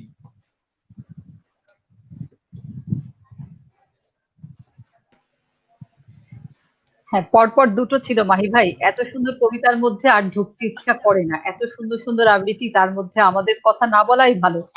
আরেকটি না, কবিতা। নিশ্চয়ই হ্যাঁ, নিশ্চয়ই পরপর দুটো তিনটে চারটে পড়তে কোনো সমস্যা নেই, তবে সঞ্চালকদের তো হ্যাঁ, হ্যাঁ, আসতেই হবে, সেটি তো নিয়ম সিদ্ধ। হ্যাঁ, হ্যাঁ, এবার আমি সব কবির একটা একটা কবিতা পড়বো। এবার পড়ছি কাজী নজরুল ইসলামের কবিতা। হ্যাঁ। কাজী নজরুলের বোধহয় কবি একজন এসে অনুরোধ করেছে, কৃষকের ঈদ, গুলজার হোসেন করিম, উনি বোধহয় অনুরোধ করেছে আপনার জন্য কৃষকের ঈদ এই কবিতাটা। সেটা কৃষকের পরে। ঈদ কবিতাটি, কৃষকের ঈদ কবিতাটি আমার কাছে নেই, সুতরাং সেটি পড়তে পারবো না। কাজী নজরুল ইসলামের রচনা থেকে পড়ছি, ঠিক রচনাও না ঠিক কবিতাও না। কাজী নজরুল ইসলাম আমরা জানি তিনি আহ আহ, কারাবাসে তিনি অনশন করেছিলেন এবং তার কারাবাসের সময় আত্মপক্ষ সমর্থনের জন্য তার পক্ষে তিনি কোনো আইনজীবী নিযুক্ত করেন নাই। কারাগারে তিনি তার নিজের বক্তব্য নিজে উপস্থাপন করেছিলেন। সেটি রাজবন্দির জবানবন্দি আকারে মুদ্রিত আছে, সেখান থেকে অংশ বিশেষ উপস্থাপন করছি। আচ্ছা, কাজী নজরুল ইসলামের লেখা রাজবন্দির জবানবন্দি। কবিতায় চলে যাই। আমার উপর অভিযোগ আমি রাজবিদ্রোহী, তাই আমি আজ রাজ কারাগারে বন্দী এবং রাজদ্বারে অভিযুক্ত। একধারে রাজার মুকুট, আর ধারে ধূমকেতুর শিখা। একজন রাজা, হাতে রাজদণ্ড, আরেকজন সত্য, হাতে ন্যায়দণ্ড। রাজার পক্ষে নিযুক্ত রাজ বেতনভোগী রাজ কর্মচারী। আমার পক্ষে সকল রাজার রাজা, সকল বিচারকের বিচারক, আদি অন্তকাল ধরে সত্য জাগ্রত ভগবান। রাজার বাণী বুদ্বুদ, আমার বাণী সীমাহারা সমুদ্র। আমি কবি, অপ্রকাশ সত্যকে প্রকাশ করবার জন্য, অমূর্ত সৃষ্টিকে মূর্তি দানের জন্য ভগবান কর্তৃক প্রেরিত। আমার বাণী সত্যের প্রবেশিকা, ভগবানের বাণী। সে বাণী রাজ বিচারে রাজদ্রোহী হতে পারে, কিন্তু ন্যায় বিচারে সে বাণী ন্যায়দ্রোহী নয়, সত্যদ্রোহী নয়। সে বাণী রাজদ্বারে দণ্ডিত হতে পারে, কিন্তু ন্যায়ের দুয়ারে তাহা নিরপরাধ, নিষ্কলুষ, অম্লান, অনির্বাণ সত্য স্বরূপ। আমি সেই চিরন্তন স্বয়ং প্রকাশের বীণা, যে বীণায় চিরসত্যের বাণী ধ্বনিত হয়েছিল। আমার হাতের বাঁশি কেড়ে নিলেই সে বাঁশির সুরের মৃত্যু হবে না। আমি আরেক বাঁশি নিয়ে তাতে সুর ফোটাতে পারি। সুর আমার বাঁশির নয়, সুর আমার মনে এবং আমার বাঁশি সৃষ্টির কৌশলে। আমি পরম আত্মবিশ্বাসী, তাই যা অন্যায় বলে বুঝেছি তাকে অন্যায় বলেছি, অত্যাচারকে অত্যাচার বলেছি, মিথ্যাকে মিথ্যা বলেছি। কাহারও তোষামোদ করি নাই, প্রশংসার এবং প্রসাদের লোভে কাহারও পেছনে পো ধরি নাই। রাজার অন্যায়ের বিরুদ্ধে আমার সত্য তরবারি তীব্র আক্রমণ সমান বিদ্রোহ ঘোষণা করেছে। তার জন্য ঘরে বাইরে বিদ্রুপ, অপমান, লাঞ্ছনা, আঘাত আমার উপর অপর্যাপ্ত পরিমাণে বর্ষিত হয়েছে, কিন্তু কোনো কিছুর ভয়ে, লোভের বশবর্তী হয়ে আমি আত্মোপলব্ধিকে বিক্রয় করি নাই। আমি যে কবি, অজানা অসীম পূর্ণতা নিয়ে জন্মগ্রহণ করেছি, এ আমার অহংকার নয়, আত্মোপলব্ধির, আত্মবিশ্বাসের চেতনা লব্ধ সহজ সত্যের সরল স্বীকারোক্তি। আমি অন্ধবিশ্বাসে, লাভের লোভে, রাজভয় বা লোক ভয়ে মিথ্যাকে স্বীকার করতে পারি না, অত্যাচারকে মেনে নিতে পারি না। তাই আমার কণ্ঠে কাল ভৈরবের প্রলয় তুর্য বেজে উঠেছিল, আমার হাতে ধূমকেতুর অগ্নি নিশান দুলে উঠেছিল। সে সর্বনাশা নিশান পুচ্ছে মন্দিরের দেবতা নটনারায়ণ রূপ ধরে ধ্বংস নাচন নেচেছিল। এ ধ্বংস নৃত্য সব সৃষ্টির পূর্ব সূচনা। তাই আমি নির্মম নির্ভীক উন্নত শিরে সে নিশান ধরেছিলাম, তার তুর্য বাজিয়েছিলাম। অনাগত অবশ্যম্ভাবী মহারুদ্রের তীব্র আহ্বান আমি শুনেছিলাম, তার রক্ত আখির হুকুম আমি ইঙ্গিতে বুঝেছিলাম। আমি তখনই বুঝেছিলাম আমি সত্য রক্ষার, ন্যায় উদ্ধারের, বিশ্ব প্রলয় বাহিনীর লাল সৈনিক। বাংলার শ্যাম শ্মশানের মায়া নিদ্রিত ভূমে আমায় তিনি পাঠিয়েছিলেন অগ্রদূত তুর্যবাদক করে। কারাগার মুক্ত হয়ে আমি আবার যখন আঘাত চিহ্নিত বুকে, লাঞ্ছনা রক্ত ললাটে তার মরণ বাঁচা চরণ মূলে গিয়ে লুটিয়ে পড়ব, তখন তার সকরুণ প্রসাদ চাওয়ার মৃত্যুঞ্জয় সঞ্জীবনী আমায় শ্রান্ত, আমায় সঞ্জীবিত, অনুপ্রাণিত করে তুলবে। সেদিন নতুন আদেশ মাথায় করে, নতুন প্রেরণা উদ্বুদ্ধ আমি আবার তার তরবারি ছায়াতলে গিয়ে দণ্ডায়মান হব। আমার কারাবাসকে আমি হাসি গানের কল্লোল উচ্ছ্বাসে স্বর্গ করে তুলব। চির শিশু প্রাণের উচ্ছল আনন্দের পরশমণি দিয়ে নির্যাতন লোহাকে মণিকাঞ্চনে পরিণত করবার শক্তি ভগবান আমায় না চাইতেই দিয়েছেন। আমার ভয় নাই, দুঃখ নাই। আমার অসমাপ্ত কর্তব্য অন্যের দ্বারা সমাপ্ত হবে। আমার হাতের ধূমকেতু এবার ভগবানের হাতের অগ্নিমশাল হয়ে অন্যায় অত্যাচারকে দগ্ধ করবে। আমার বহ্নি এরোপ্লেনের সারথি হবেন এবার স্বয়ং রুদ্র ভগবান। অতএব মা ভই, ভয় নাই। কারাগারে আমার বন্দিনী মায়ের আধার শ্রান্ত কোল এ অকৃতি পুত্রকে ডাক দিয়েছে। পরাধীন অনাথিনী জননীর বুকে এ হতভাগ্যের স্থান হবে কিনা জানি না। যদি হয়, বিচারককে অশ্রুসিক্ত ধন্যবাদ দিব। আবার বলছি, আমার ভয় নাই, দুঃখ নাই। আমি অমৃতস্য পুত্রং। আমি জানি ওই অত্যাচারীর সত্য পীড়ন আছে, তার আছে ক্ষয়। সেই সত্য আমার ভাগ্য বিধাতা, যার হাতে শুধু রয়। প্রেসিডেন্সি জেল, কলিকাতা, 7 জানুয়ারি 1923, রবিবার দুপুর।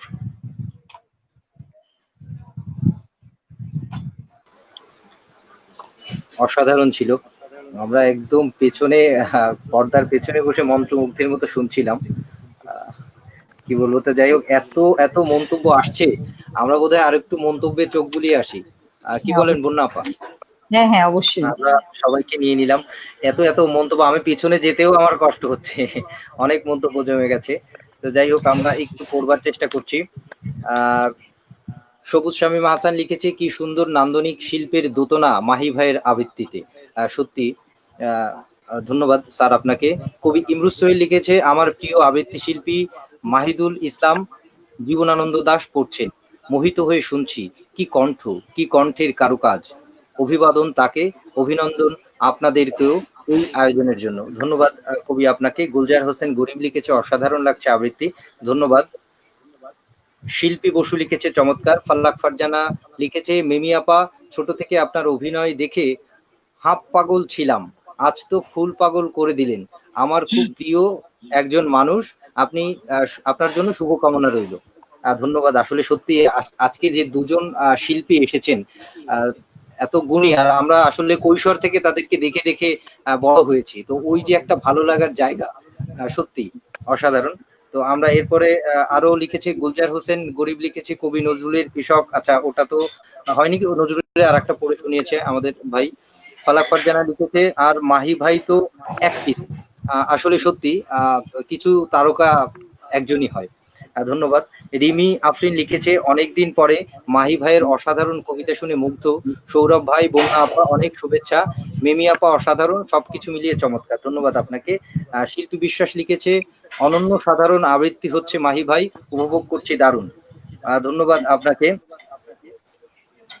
তারপরে এমনি মোশাররফ হোসেন খান লিখেছে, বন্যাকে খুব সুন্দর লাগছে, ধন্যবাদ। আহাদ হোসেন লিখেছে, বাতাসে মুগ্ধতার কলতান, ধন্যবাদ। সাইফুল ইসলাম সুমন লিখেছে, অসাধারণ লাগছে, ধন্যবাদ। গুলজার লিখেছে, আহা, ধন্যবাদ। শারমিন সুবা লিখেছে, বুধ হয়ে আছি কবিতায় অনবদ্য পরিবেশনা, ধন্যবাদ। আলোর সরস্বতী লিখেছে, মাহিদুল ইসলাম মাহি স্যার, মিমি আপু, বন্যা আপু, সৌরভ ভাই, সবাইকে আন্তরিক শুভেচ্ছা ও শুভকামনা রইল, ধন্যবাদ আপনাকে। গুলজার হোসেন গরিব লিখেছে, উদ্বাস্তু কবিতাটি আচ্ছা শোনাবে ভাই, আমাদেরকে বলেছেন। আহাদ হোসেন লিখেছে, প্রিয় কবিতা মাহি ভাই, ধন্যবাদ। ফালাক ফারজানা লিখেছে, তবে আজকে বন্যা আপাকে খুব ভালো লাগছে, বন্যা আপা শুভকামনা আপনার জন্য, ধন্যবাদ আপনাকেও।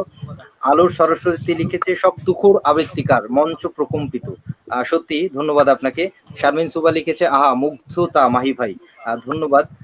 আমাদের সমাধিতির প্রধান উপদেষ্টা, তিনি লিখেছেন, আশরাফ হোসেন, তিনি লিখেছেন, মাহিদুল ইসলাম মাহির অসাধারণ আবৃত্তি, ভালো লাগছে, চায়ের পাতার মতো ঘ্রাণময়, তুমি খুলে দাও নবজীবনের দ্বার, দারুণ, ধন্যবাদ। আর আশরাফ হোসেন কে আমরা সবাই কম বেশি চিনি। আশরাফ হোসেন হচ্ছে এশিয়ার প্রখ্যাত চিত্র ভাস্কর, ধন্যবাদ এবং শ্রদ্ধা নেবেন আপনি। মাসুদ আলম বাবুল লিখেছে, চমৎকার আবৃত্তি, ধন্যবাদ। আশরাফ হোসেন আরো লিখেছে, চমৎকার, ধন্যবাদ। শারমিন সুবা লিখেছে, কবিতার জয় হোক, মানবতার জয় হোক। সুমনা দত্তা দাস কলকাতা থেকে আরেকজন আবৃত্তি শিল্পী, মাহি ভাইয়ের আবৃত্তি অসাধারণ, ধন্যবাদ। আরো প্রচুর মন্তব্য আছে, আমরা আর যাবো না, আমরা তাহলে কবিতায় ফিরি। এবার বোধহয় একটু ম্যামি আপার কবিতা শুনে আসলে ভালো হয়। মাহি ভাইকে একটু চায়ের বিরতি দিচ্ছি আমরা। এটা আজকের আমার শেষ কবিতা, সময় তো নেই। হ্যাঁ, আপা, আপনি চাইলে আরো আরো একটা পড়তে পারেন, এটাই অনেক সময়ের বড় কবিতা, পাবন্দি নেই। আচ্ছা আচ্ছা, এটা জি জি, অনেক বড়, আজকে এটা আমার আচ্ছা শেষ কবিতা। হ্যাঁ, আচ্ছা জি, ঠিক আছে। কবিতায় চলে যান। সাধারণ মেয়ে, রবীন্দ্রনাথ ঠাকুরের। আমি অন্তঃপুরের মেয়ে, চিনবে না আমাকে। তোমার শেষ গল্পের বইটি পড়েছি শরৎবাবু, বাসি ফুলের মালা। তোমার নায়িকা এলোকেশের মরণ দশা ধরেছিল ৩৫ বছর বয়সী। ২৫ বছর বয়সের সঙ্গে ছিল তার রেশারেশি। দেখলেন, তুমি মহোদশয় বটে, জিতিয়ে দিলে তাকে। নিজের কথা বলি, বয়স আমার অল্প। একজনের মন ছুঁয়েছিল আমার এই কাঁচা বয়সের মায়া, তাই জেনে পুলক লাগতো আমার দেহে। ভুলে গিয়েছিলেন অত্যন্ত সাধারণ মেয়ে আমি। আমার মতো এমন আছে হাজার হাজার মেয়ে, অল্প বয়সের মন্ত্র তাদের যৌবনে। তোমাকে দোহাই দিই, একটি সাধারণ মেয়ের গল্প লেখো তুমি। বড় দুঃখ তার। তারও স্বভাবের গভীরে অসাধারণ যদি কিছু তলিয়ে থাকে কোথাও, কেমন করে প্রমাণ করবে সে? এমন কজন মেলে যারা তা ধরতে পারে? কাঁচা বয়সের জাদু লাগে ওদের চোখে, মন যায় না সত্যের খোঁজে। আমরা বিকিয়ে যাই মরীচিকার দামে। কথাটা কেন উঠলো তা বলি। মনে করো, তার নাম নরেশ। সে বলেছিল কেউ তার চোখে পড়েনি আমার মতো। এত বড় কথাটা বিশ্বাস করব যে সাহস হয় না, আর না করব যে এমন জোর কই। একদিন সে গেল বিলেতে। চিঠিপত্র পাই কখনো বা। মনে মনে ভাবি, রাম রাম, এত মেয়েও আছে সে দেশে, এত তাদের ঠেলাঠেলি ভিড়, আর তারা কি সবাই অসামান্য? এত বুদ্ধি, এত উজ্জ্বলতা, আর তারা সবাইকে আবিষ্কার করেছে এক নরেশ সেনকে, স্বদেশে যার পরিচয় চাপা ছিল 10-এর মধ্যে।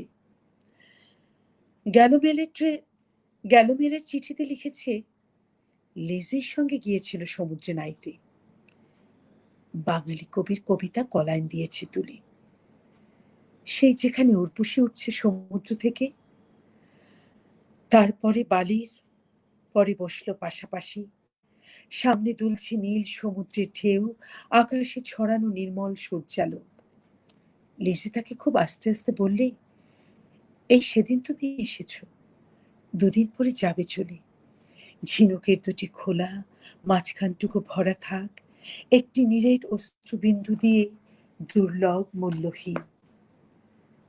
কথা বলবার কি অসামান্য ভঙ্গি।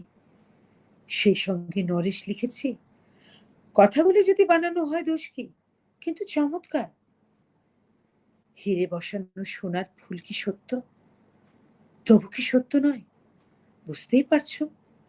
একটা তুলনার সংকেত চিঠিতে অদৃশ্য কাঁটার মতো আমার বুকের কাছে বিধিয়ে দিয়ে জানায়, আমি অত্যন্ত সাধারণ মেয়ে।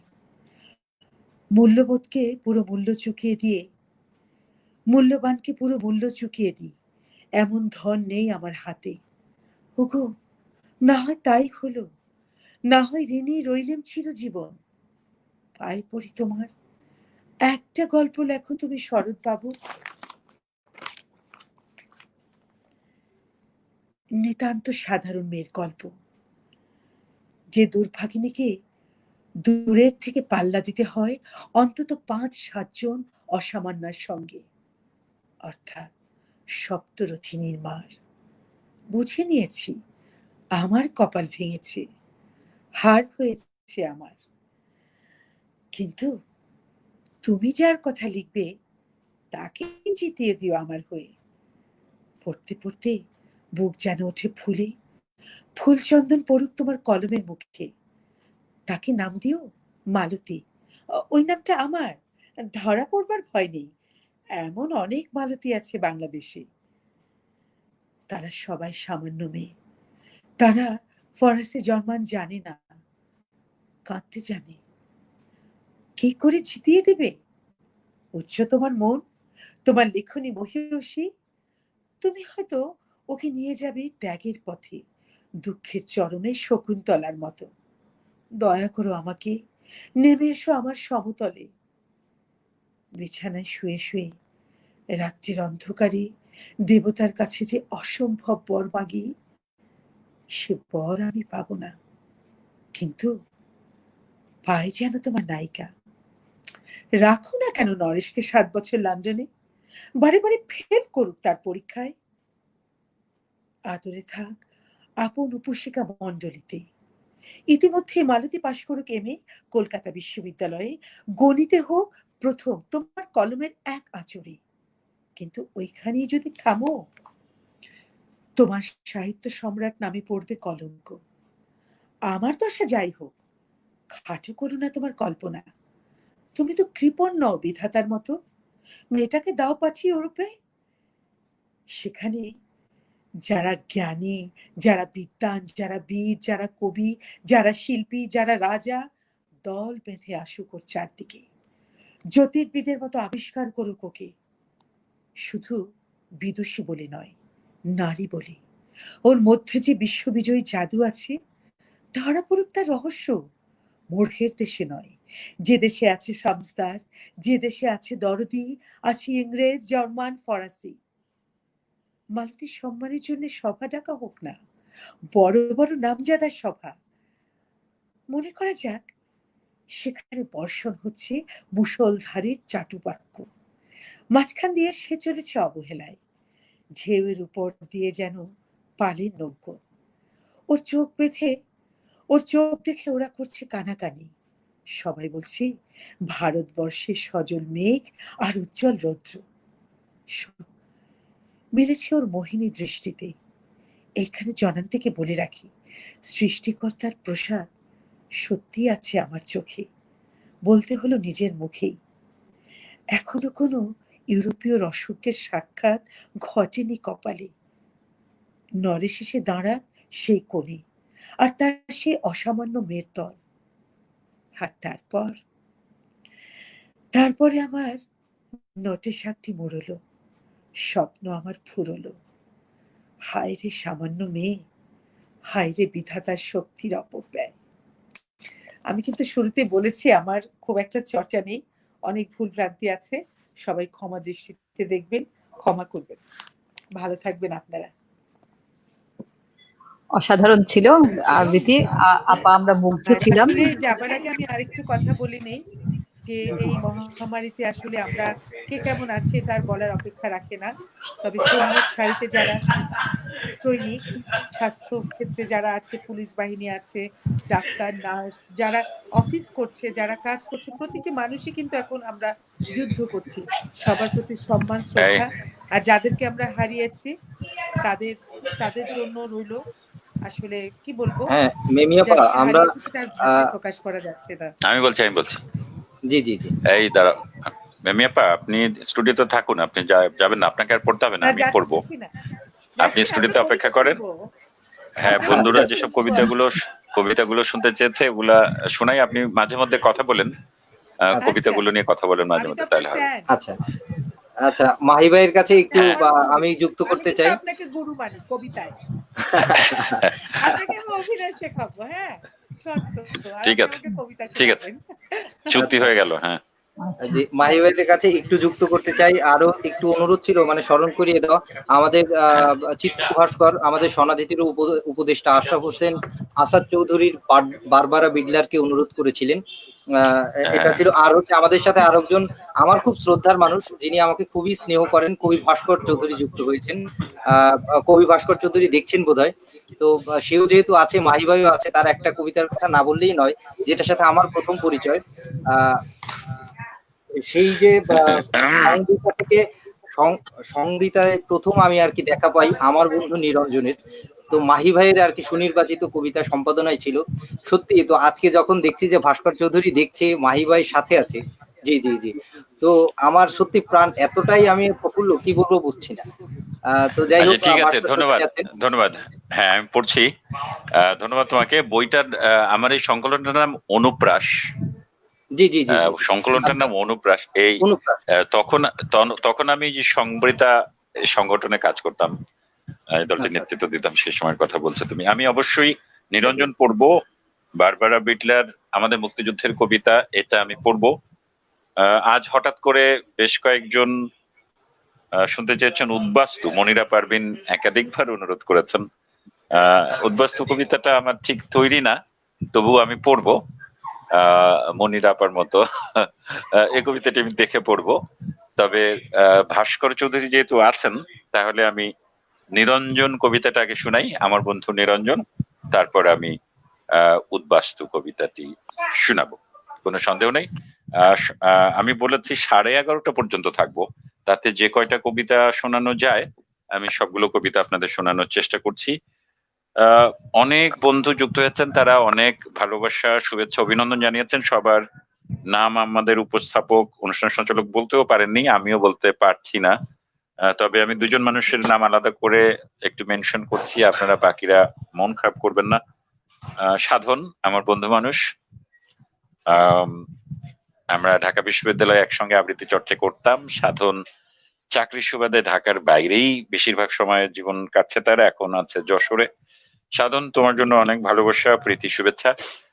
আর কবি ইমরুজ সোহেল, আম, অমিত প্রতিভাধর এই কবি, তার প্রায় অধিকাংশ কবিতায় আবৃত্তির জন্য আবৃত্তি সুখকর এবং আবৃত্তিতে শুনতে ভালো লাগে। কবি ইমরুজ সোহেল আছেন, তাকেও অভিনন্দন জানাচ্ছি। তিনি আবার ভাস্কর চৌধুরীর খুবই ঘনিষ্ঠ বন্ধু, সম্ভবত বিশ্ববিদ্যালয়ে তারা একসঙ্গে পড়াশোনা করেছেন। অনুষ্ঠানে আমি বেশি কথা বলি না, কিন্তু বলতে হচ্ছে উদ্বাস্ত কবিতাটি পড়বো তার আগে। তাহলে এই মুহূর্তে পড়ছি আমার বন্ধু নিরঞ্জন ভাস্কর চৌধুরীর কবিতা।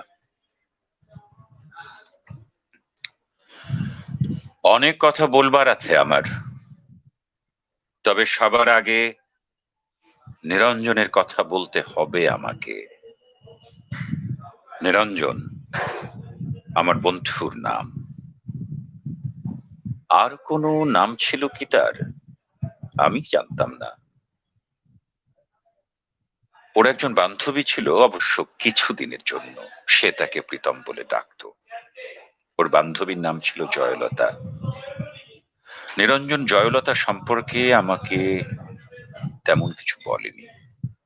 জয়লতাকে কখনো কোনো চিঠি লিখেছিল কিনা সে কথাও আমাকে সে বলেনি। তবে জয়লতার চিঠি আমি দেখেছি।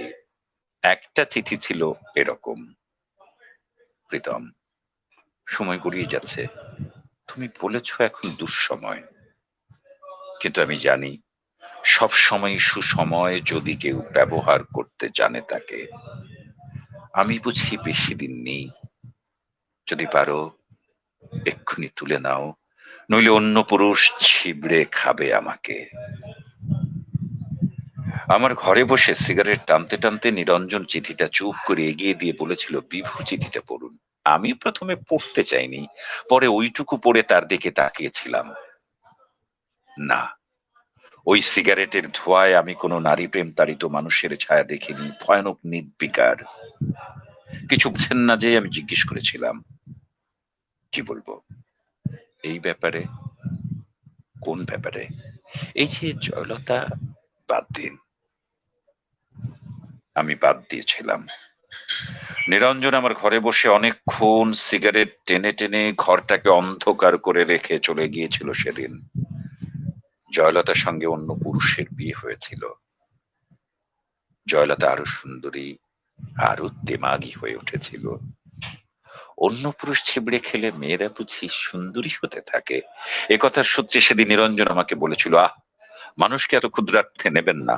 মানুষ এত বড় যে আপনি যদি মানুষ শব্দটি একবার উচ্চারণ করেন, যদি অন্তর থেকে করেন উচ্চারণ, যদি বোঝেন এবং উচ্চারণ করেন মানুষ, তো আপনি আপনি আপনি কাঁদবেন। আমি মানুষের পক্ষে, আমি মানুষের সঙ্গে, এবং আমি মানুষের জন্যে। হ্যাঁ, মানুষের মুক্তির জন্য নিরঞ্জন মিছিল করত।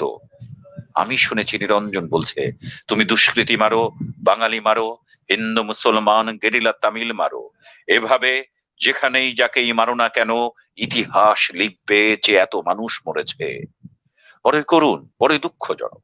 শক্তির সপক্ষে তুমি যারই মৃত্যু উল্লেখ করে উল্লাস করো না কেন, মনে রেখো মানুষই মরেছে। এই ভয়ঙ্কর সত্য কথা নিরঞ্জন বলেছিল। মিছিলে হাত উঠিয়ে বলেছিল, এভাবে মানুষ মারা চলবে না, মানুষকে বাঁচতে দাও। নিরঞ্জন আমার বন্ধু, নিরঞ্জন বাঁচেনি। তার উদ্যত হাতে লেগেছিল মানুষের হাতে বানানো বন্দুকের গুলি। হ্যাঁ, বুকেও লেগেছিল, যেখান থেকে মানুষ শব্দটি বড় পবিত্রতায় বেরিয়ে আসতো। সে লাশ আমার বন্ধু নিরঞ্জনের লাশ।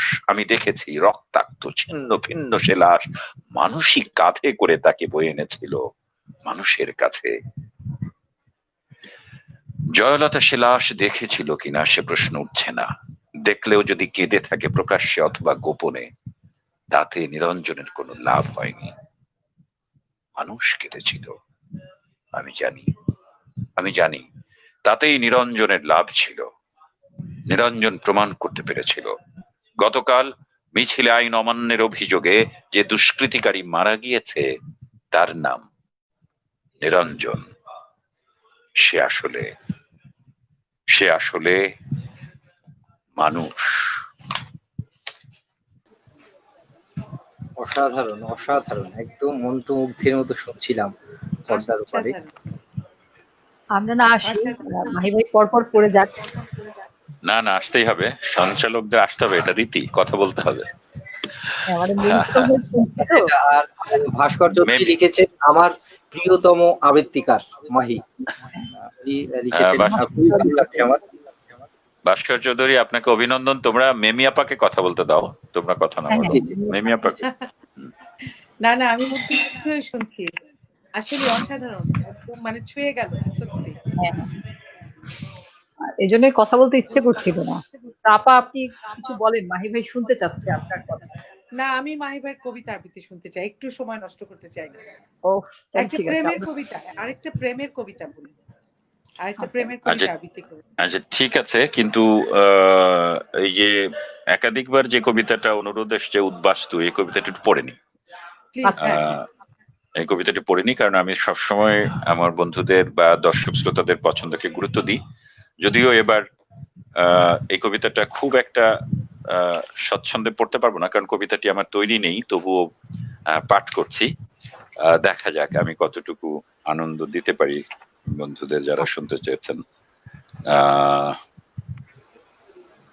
উদ্বাস্তু, এটি কাজী সব্যসাচী দুর্দান্ত আবৃত্তি করেছেন, আমাদের শিমুল মোস্তফার অ্যালবামেও পাওয়া যায়, বেশ ভালো আবৃত্তি। সেই কারণে এই কবিতাটি আমি তৈরি করিনি, আমি পড়িনি, আজকে প্রথম বন্ধুদের অনুরোধে এই ফেসবুক লাইভে পাঠ করছি। কবিতা উদ্বাস্তু, অচিন্ত কুমার সেনগুপ্ত। চল, তাড়াতাড়ি কর, আর দেরি নয়, বেরিয়ে পড় এক্ষুনি। ভোর রাতে স্বপন ভরা আদুরে ঘুমটুকু নিয়ে আর পাশ ফিরতে হবে না। উঠে পড় গা ঝাড়া দিয়ে, সময় নেই। এমন সুযোগ আর আসবে না কোনোদিন। বাছাই না করে হাতের কাছে যা পাস তাই নিয়ে পুটলাপুটলি বেঁধে নে হুট করে। বেরিয়ে পড়, দেরি করলেই পস্তাতে হবে। বেরিয়ে পড়। ভূষণ পাল গোটা পরিবারটাকে ঝড়ের মতো নাড়া দিল। কত দূর দিগন্তের পথ, এখান থেকে নৌকো করে স্টিমার ঘাট, সেখান থেকে রেল স্টেশন। কি মজা, আজ প্রথম ট্রেনে চাপবি, ট্রেনে করে চেকপোস্ট, সেখান থেকে পায়ে হেঁটে। ছোট ছেলেটা ঘুম মোছা চোখে জিজ্ঞেস করলো, সেখান থেকে কোথায় বাবা? কোথায় আবার?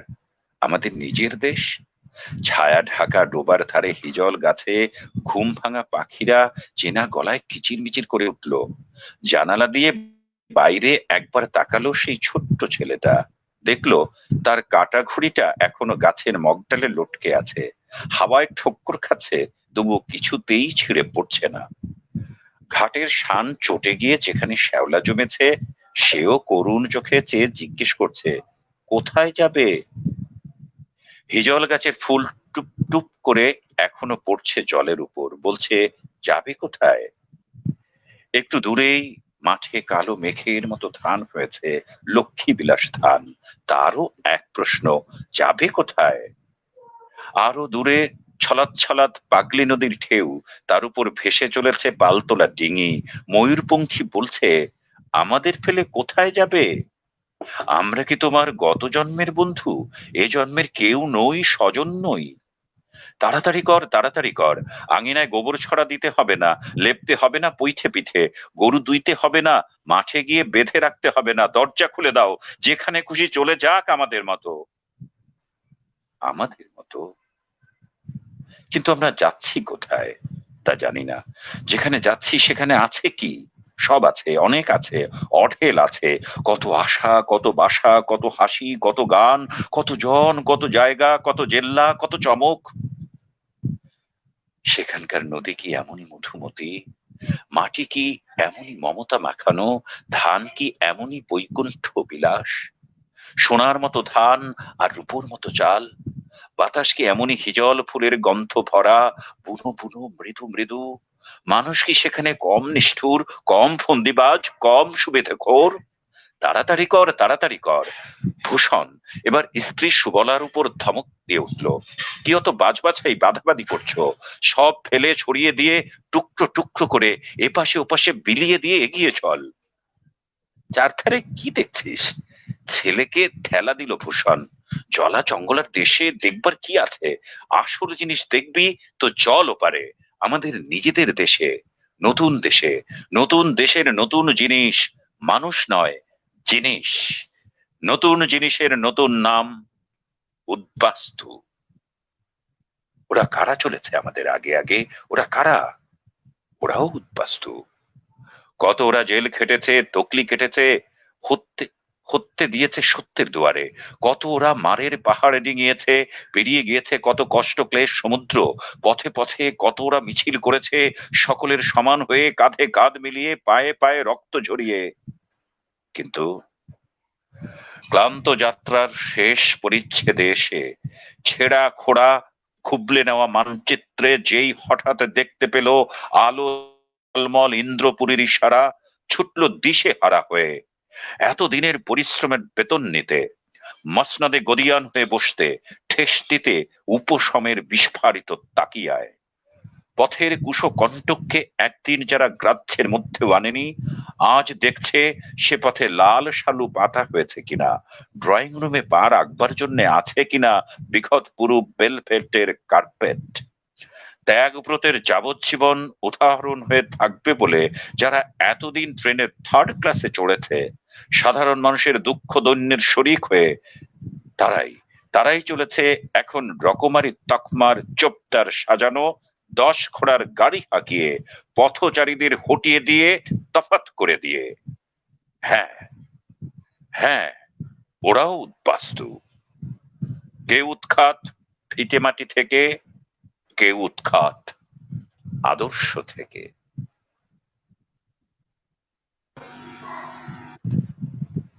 চমৎকার। মাহি ভাই যদিও বলেছিল যে আমি শুধুমাত্র করব, পড়াটাই এত সুন্দর। আপা, আপনি কিছু বলেন। না, এটাই হচ্ছে তার পড়া। আসলে সে তো একজন ভালো আবৃত্তি শিল্পী। তার মানে আসলে কি, যে যেটা পারে, আমরা যেরকম নাটকের একটা স্ক্রিপ্ট প্রথম পেয়ে মনে হয় না যে প্রথম পেয়েছি, মাহি ভাইয়ের আসলে বিষয়টা তাই, যে তার সামনে একটা কবিতা দিলে মানে প্রথম হলেও, নতুন হলেও তার মুখে শুনলে সেটা মনে হবে না নতুন, কারণ অসম্ভব পারদর্শী গুণী একজন মানুষ। আমি আমি কি আমার রহস্যটা ফাঁস করে দিই? লাভ নেই তো, আমার রহস্যটা ফাঁস করে দিব? আমার রহস্যটা ফাঁস করে দিই। এই যে মেমি আপা যখন সাধারণ মেয়ে পড়ছিলেন না, তখন আমি এই যে হেডফোন নামিয়ে রেখে কবিতাটাকে একটু ড্রয়িং করে নিয়েছি, কোথায় কোথায় পজ দিব, দাড়ি কমাগুলো ঠিক করে বানান ভুল আছে কিনা ওগুলো একটু দেখে নিয়েছি, এবং তারপরে পাঠ করেছি এখন কবিতাটি।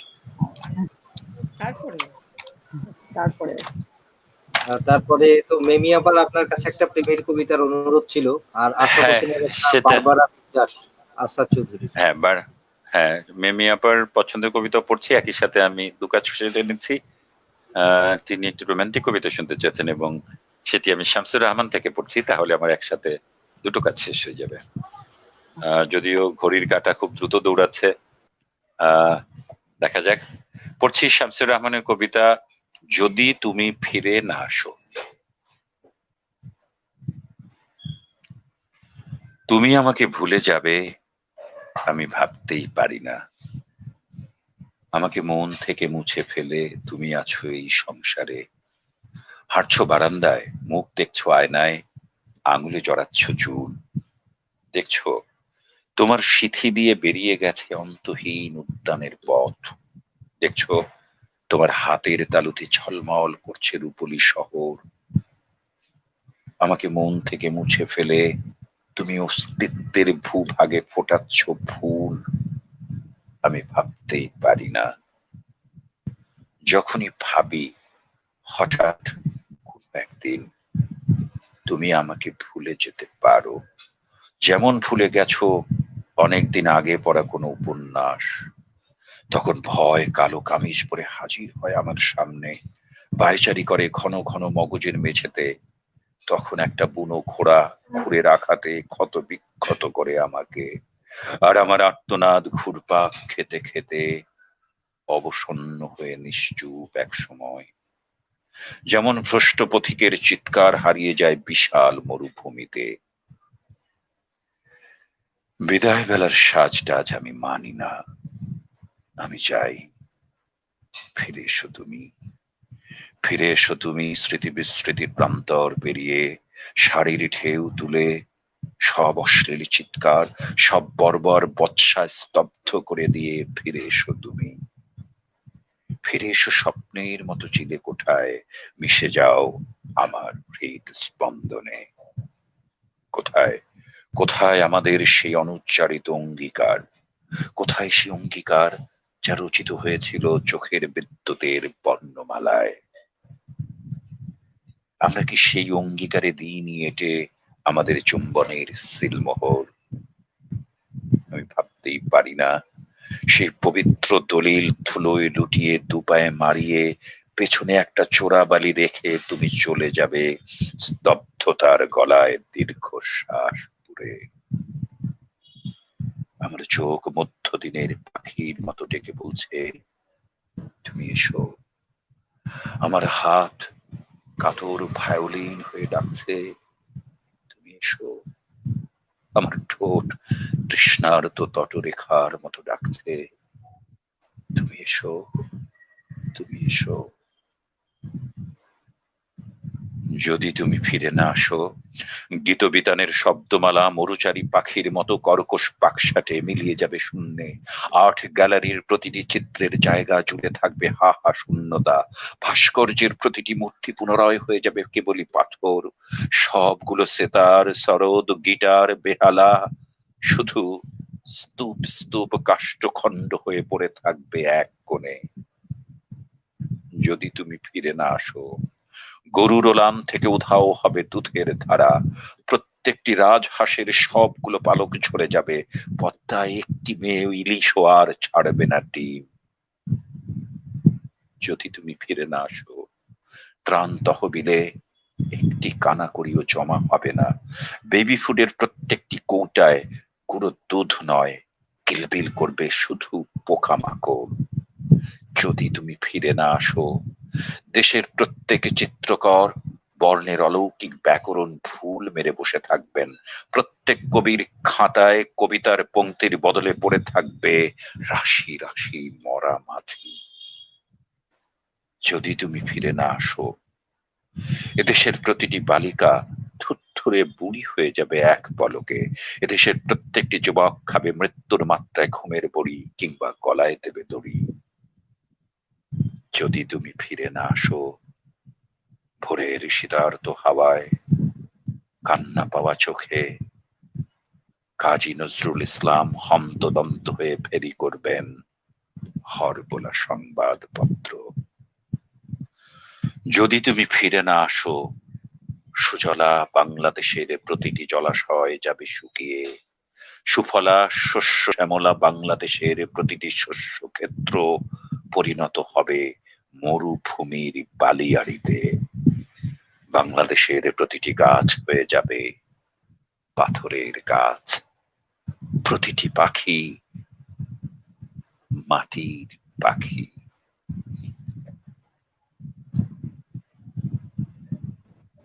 চমৎকার, এটা ছিল মিমি আপার জন্য। এবারে বোধহয় আমি এবার তাহলে বিদায় নিচ্ছি, আমি যেতে চাচ্ছি। মাহি আচ্ছা। ভাই, হ্যাঁ, হ্যাঁ, তাহলে অনেক অনেক শুভকামনা। আজকে যারা মন্তব্য করেছেন তাদের প্রত্যেকের প্রতি আমার ভালোবাসা, শ্রদ্ধা, শুভেচ্ছা, শুভরাত্রি। সবাই ভালো থাকুন, এরকমই যেন সুস্থ থাকি। সবাই আবার দেখা হবে। কেউ আর করোনা মুক্ত হতে চাই না, করোনা মুক্ত থাকতে চাই। সবাই করোনা মুক্ত থাকে। সবার জন্য অনেক অনেক শুভকামনা। অনেক ধন্যবাদ, মাহি ভালো ভাই, থাকুন আপনি। সৌরভ, হ্যাঁ, তা আসমা, জি, বন্যা। আচ্ছা, ধন্যবাদ আপা। ধন্যবাদ আপা। এবারে আমরা তাহলে কবিতায় যাব। বারবারা, হ্যাঁ, বারবারা বিটলার পরে কি শেষ করবো অনুষ্ঠান? হ্যাঁ, তখন তো 11:30 বেজে যাবে আর কি। হ্যাঁ আপনি 11:30 পর্যন্ত টাইম দিয়েছিলেন আমাদেরকে, হ্যাঁ, তো অনেক। প্রায় তা হয়ে গেছে। তুমি জি, তুমি জি। তাহলে কোনো মন্তব্য পড়ার থাকলে ওগুলো পড়ো। হ্যাঁ, হ্যাঁ, একটু আমি তাহলে চোখ বুলিয়ে আসি। অনেক মন্তব্য হ্যাঁ, জমে আছে। আমি তো পড়ছি না, হ্যাঁ শুধু পড়ো। কবিতা শুনতে চাচ্ছি। হ্যাঁ আচ্ছা। পড়ো পড়ো। তো পড়ছি, টুম্পা ঘাসফুল লিখেছে আমার বন্ধু নিরঞ্জন। হ্যাঁ, হয়েছে শুনেছি, ধন্যবাদ। গুলজার হোসেন গরিব লিখেছে অন্তর নদীর দুকুল ভরে উঠেছে মাহিদুল ইসলাম মাহি ভাইয়ের আবৃত্তি শুনে। সত্যি আমরাও প্রাণবন্ত, হৃদয়ের নদী ছলৎ ছলৎ করছে, ঢেউ উঠেছে। কাজী গোলাম সারোয়ার খুলনা থেকে লিখেছে মুগ্ধতা ও মুগ্ধতা, ধন্যবাদ সারোয়ার ভাই। আহাদ হোসেন লিখেছে মুগ্ধতা। শারমিন সুভা লিখেছে মাহি ভাই ভালোবাসার ইমোজি দিয়েছে। অসাধারণ আবৃত্তি মাহি ভাই, ধন্যবাদ শারমিন সুভা। এমডি শাহিন আহমেদ লিখেছে ভীষণ মুগ্ধতা, ধন্যবাদ। গুলজার হোসেন লিখেছে আজ উদ্বাস্তুর কথা বোধহয় বলেছে, ধন্যবাদ। মৌসুমী আফরোজ লিখেছে ধন্যবাদ মাহি ভাই, তোমাকেও ভালোবাসা মৌসুমী। শারমিন সুবা লিখেছে পছন্দের কবিতা। গুলজার লিখেছে দৃষ্টি দিয়ে দেখতে পাচ্ছি যেন কবিতার প্রেক্ষাপট, অসাধারণ অসাধারণ, মুগ্ধ আমি মুগ্ধ, ধন্যবাদ। মৌসুমী আফরোজ লিখেছে উদ্বাস্তু, পছন্দের কবিতা, ধন্যবাদ। গুলজার লিখেছে আরো একটু ছিল। আমাদের আরেকজন প্রিয় মানুষ শামস মিঠু, মিঠু ভাই লিখেছে অসাধারণ সমৃদ্ধ আয়োজন, সনাধিতিকে ধন্যবাদ। ভালোবাসা এবং শ্রদ্ধা নেবেন মিঠু ভাই। মিঠু ভাই আরো লিখেছে বারবারের মতো অসাধারণ পরিবেশনা প্রিয় আবৃত্তি শিল্পী মাহিদুল ইসলাম মাহি ভাই, মুগ্ধতা মুগ্ধতা এবং মুগ্ধতা, ধন্যবাদ। গোলাম সারোয়ার, কাজী গোলাম সারোয়ার লিখেছে উদ্বাস্তু আবৃত্তি মন ছুঁয়ে গেল। গুলজার হোসেন লিখেছে অসাধারণ। যাই হোক, অনেক অনেক মন্তব্য আছে। আমরা তাহলে কি কবিতায় যেতে পারি মাহি ভাই? হ্যাঁ নিশ্চয়ই, ধন্যবাদ তোমাকে। তোমার অনুষ্ঠানের মাধ্যমে আমার ফেসবুক বন্ধুদের জানাতে চাই যারা এই অনুষ্ঠান দেখছেন, করোনা কালে তো আমরা আর রিহার্সাল রুমে যেতে পারছি না, মহড়া কক্ষে যেতে পারছি না, ক্লাস নিতে পারছি না, অনুষ্ঠান সামনাসামনি হচ্ছে না অডিটোরিয়ামে, কিন্তু ফেসবুক লাইভে তো অনুষ্ঠান হচ্ছে। তবে আমি আবৃত্তি মেলা ব্যানার থেকে আমার যে প্ল্যাটফর্ম আছে এখান থেকে আমি অনলাইন আবৃত্তি কর্মশালা করাচ্ছি সবার জন্য। সবাই সেখানে রেজিস্ট্রেশন করে সেই অনলাইন কর্মশালায়, এটি কোনো নির্দিষ্ট সংগঠনের নয়, সারা দেশের মানুষ যে কোনো অঞ্চল থেকে যে কোনো প্রান্ত থেকে এবং বিদেশ থেকেও সবাই যুক্ত হয়ে সে কর্মশালা, অনলাইন কর্মশালা সম্পন্ন করতে পারবেন। আপনাদেরকে সে আমন্ত্রণ জানাই। শর্ত সাপেক্ষে যদিও রেজিস্ট্রেশন একটি বিষয় রয়েছে, আপনাদেরকে সেই তথ্য জানিয়ে আমি আজকের অনুষ্ঠানের শেষ কবিতাটি পড়ছি বারবারা পিটলারকে। বন্ধুরা যারা যুক্ত হয়ে অনুষ্ঠান দেখেছেন, অনুষ্ঠানকে সমৃদ্ধ করেছেন, তাদের প্রতি অনেক অনেক কৃতজ্ঞতা। পড়ছি আপনাদের অনুরোধের কবিতা আসাদ চৌধুরীর বারবারা পিটলারকে। বারবারা, ভিয়েতনামের উপর তোমার অনুভূতির তর্জমা আমি পড়েছি। তোমার হৃদয়ের সুবাতাস আমার গিলে করা পাঞ্জাবিকে মিছিলে নামিয়েছিল। প্রাচ্যের নির্যাতিত মানুষগুলোর জন্যে অসীম দরদ ছিল সে লেখায়। আমি তোমার ওই একটি লেখাই পড়েছি, আশীর্বাদ করেছিলাম তোমার সোনার দোয়াত কলম হোক। আমার বড় জানতে ইচ্ছে করে বারবারা, তুমি এখন কেমন আছো? নিশ্চয়ই তুমি ডেট করতে শিখে গেছো। গাউনের রং আর হ্যাট নিয়ে কি চায়ের টেবিলে মার সঙ্গে ঝগড়া হয়? অনভ্যস্ত ব্রেশের নিচে তোমার হৃদয়কে কি চিরদিনের জন্য ঠেকে দিলে? আমার ভীষণ জানতে ইচ্ছে করে।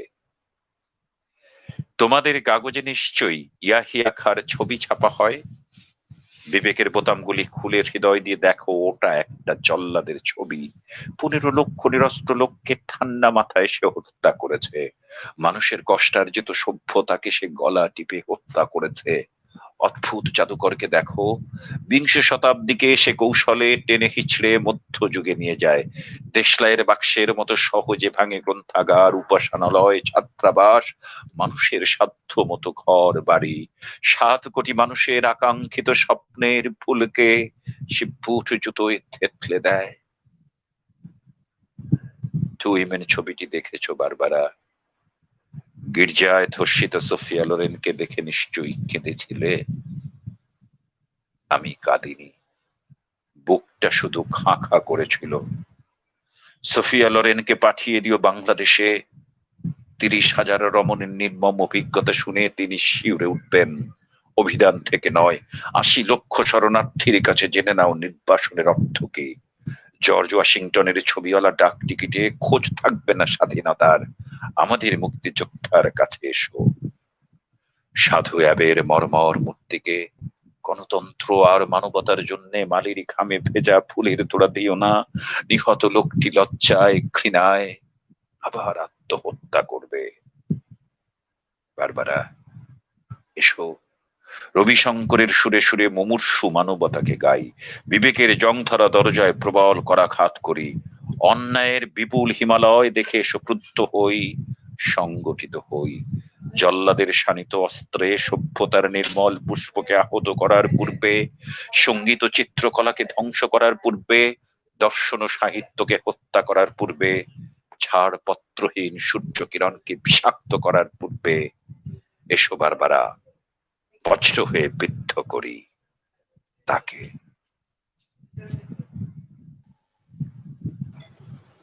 অসাধারণ। অসংখ্য ধন্যবাদ। একদম সময় চলে গেল, মন্ত্রমুগ্ধের মতো শুনছিলাম।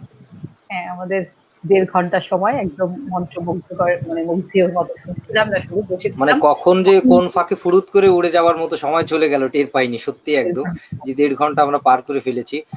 অসংখ্য ধন্যবাদ এবং কৃতজ্ঞতা মাহি ভাইয়ের কাছে, আমাদের শ্রদ্ধার মানুষ, ভালোবাসার মানুষ।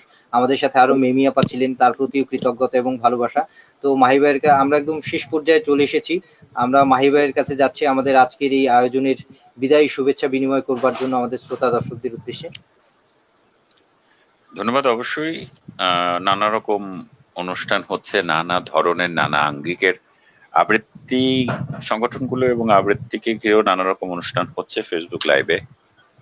এই বিকল্প পদ্ধতি